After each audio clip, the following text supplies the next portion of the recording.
a agricultura organizada e a construção dos grandes prédios haviam surgido no Vale do Nilo.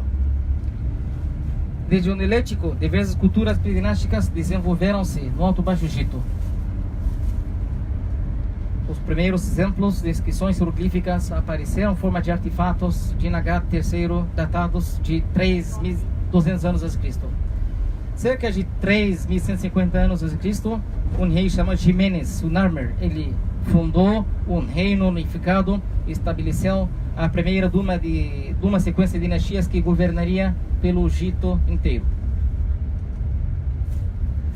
Então, durante esse longo período, o Egito já manteve traços distintos na religião, costumes, artes e tradições. As duas primeiras dinastias do Egito unificado seguiram-se do Egito antigo, Império Antigo, enquanto a quarta dinastia ficou a mais famosa, foi chamada também de época dos construtores das pirâmides. O primeiro período de distúrbios, o primeiro período intermediário foi uma época de distúrbios, mas as cheias vigorosas do rio Nilo trouxeram prosperidade ao país. Durante o Império Médio, que atingiu o zênite durante o reinado de Amenemhat II.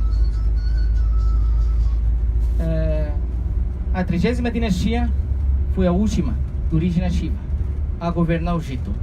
O último faraó, lembrando que foi Nectanebo II, aquele que foi derrubado pelos persas Aquimenes quase 353 anos antes de Cristo. O Egito foi tomado pelos núbios africanos, pelos assírios, foi tomado pelos gregos, em seguida pelos romanos. O primeiro período de monoteísmo data da época da 18ª dinastia, da época de Amenófis IV, aquele que mudou seu nome para Akhenaton, devido às novas concepções que fez o Deus Aton, a divindade suprema criadora do universo. O cristianismo foi trazido ao Egito pelo São Marcos, e a época de Diocleciano marcou a transição entre os impérios romano e bizantino, quando um grande número de cristãos já foi perseguido.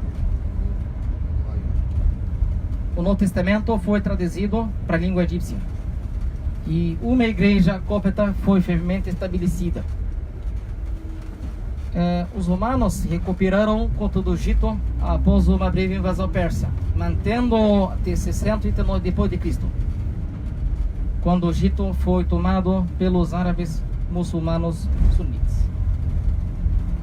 O Egito tem quase 103 milhões de habitantes. 90% dessa população é muçulmana e 10% é cristã ortodoxa.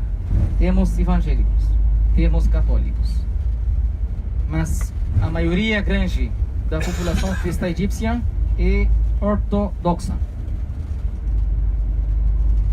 O Egito tem 90% muçulmano, sunita.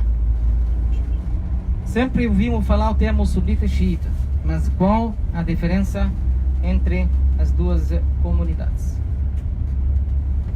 Pois essa separação já teve origem numa disputa logo após a morte do profeta sobre quem deveria liderar a comunidade muçulmana. Os muçulmanos sunitas representam entre 85% e 90% dos muçulmanos do mundo inteiro. Membros das duas vertentes coexistem há muitos séculos. O norte de Iraque, até recentemente, casamentos entre sunitas e xiitas eram comuns. Compartilham práticas comuns. As diferenças entre os dois grupos estão mais no campo de doutrina, organização religiosa e alguns rituais. Sunitas vem da palavra de Ahl Sunnah. E Ahl Sunnah se refere às ações do profeta e daqueles próximos a ele.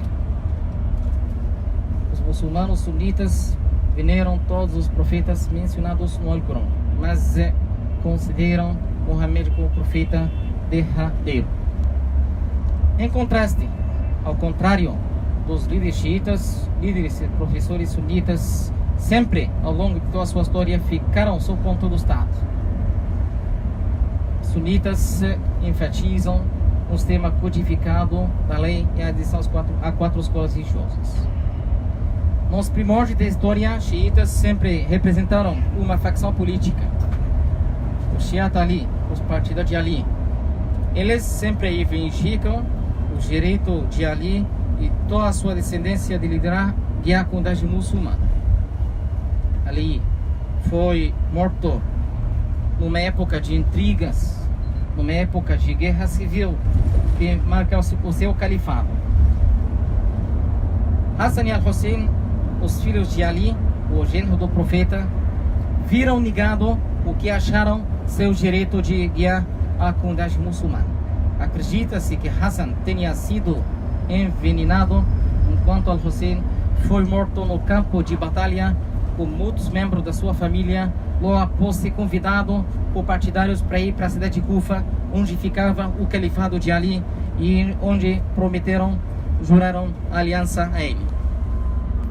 Todos aqueles fatos de início a práticas como autoflagelação, a termos conceito de xiita.